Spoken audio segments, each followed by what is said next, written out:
Bienvenue dans cette présentation de Kagemusha, un jeu de pli se situant dans le Japon féodal lors de l'affrontement entre l'empereur et le shogun.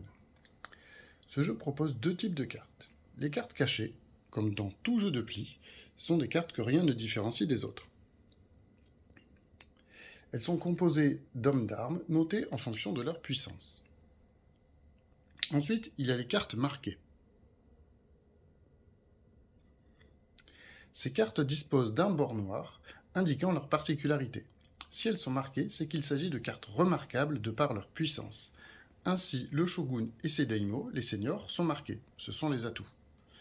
Tout comme les gardes les plus puissants, les 9, mais aussi les plus faibles responsables de ces marques, les ninjas. Les cartes marquées le sont surtout au dos. Vous voyez ici le dos d'une carte marquée et d'une carte classique.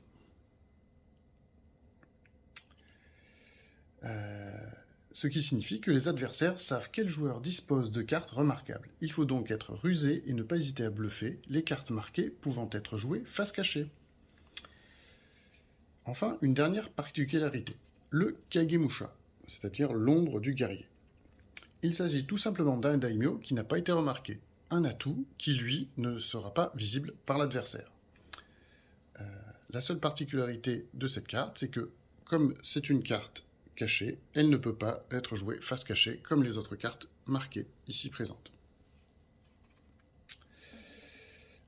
À la fin de chaque manche, le joueur ayant remporté le plus de plis marque 5 points. Chaque joueur dispose aussi d'une famille de couleurs, comme ceci, lui permettant de marquer autant de points que de cartes de cette couleur qu'il a remportées durant la manche. Le premier joueur à atteindre 30 points sera déclaré vainqueur. Enfin, il est possible de jouer en équipe, comme ceci, deux équipes s'affrontant, l'empereur et le shogun.